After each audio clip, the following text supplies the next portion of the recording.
Ay, okay ra. Nag-tour pa mi.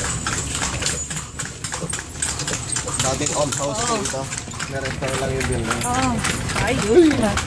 Sige, may.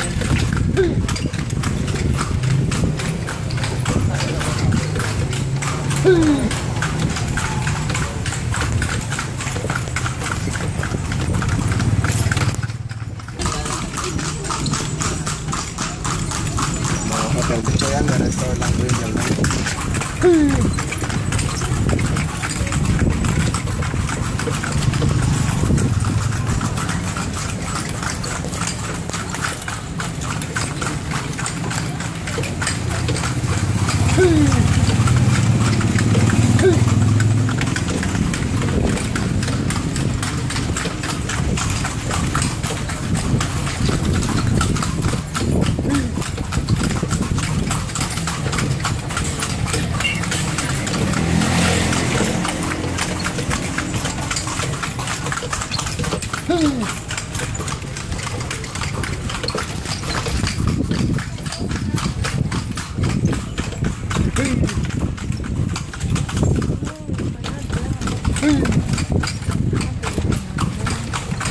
Sa kalye Tologo, mag-authentic ng mga yan.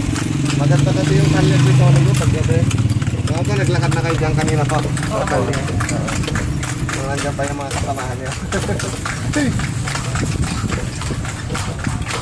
So, yan po yung Villa Angela. Yan natulog si Tom Cruise. Noong 1989. Hotel po yan.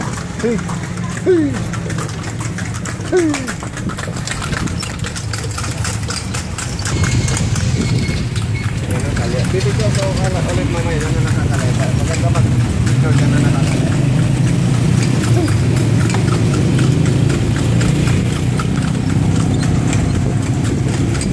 So itong mga ganitong bahay po, bali 247 pa po lahat. Yung mga ganyang old building. Yung mga Spanish architectural na ganyan. Ang dami.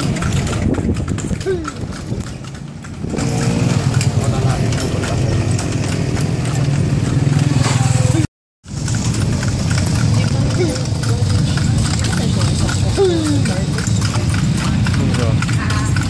Ay, na eh.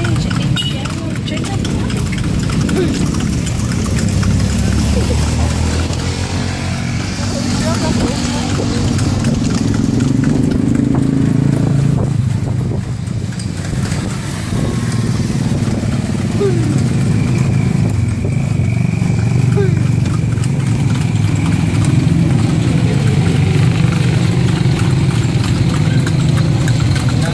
Simple Cathedral kung saan na pa rin si Bonnet Road parang natawag ko yung tatay ni Bimba.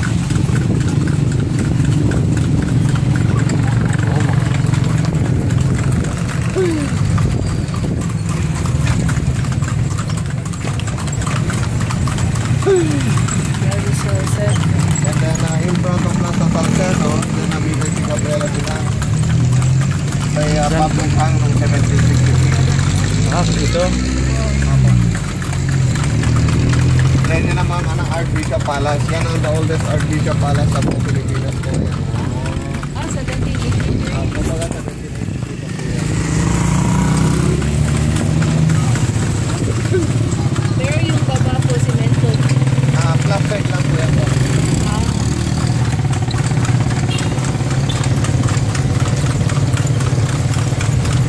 So yung dancing fountain, basta nililinis po. Walang tubig. Oh, sayang. 7:30 at saka 8:30 ma-open po yan sana pag Sunday.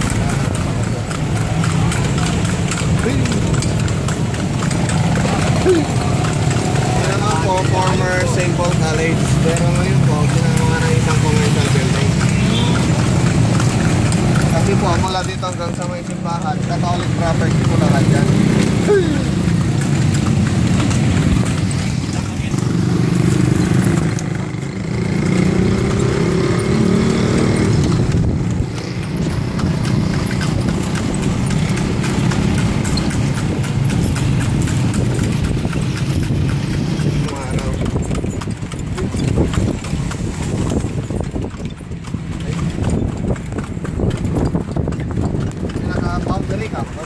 Naka-boundary po, nagbigan at saka tinatawag nilang Mestizo River o kaya Gubantes River. Yung ulan na.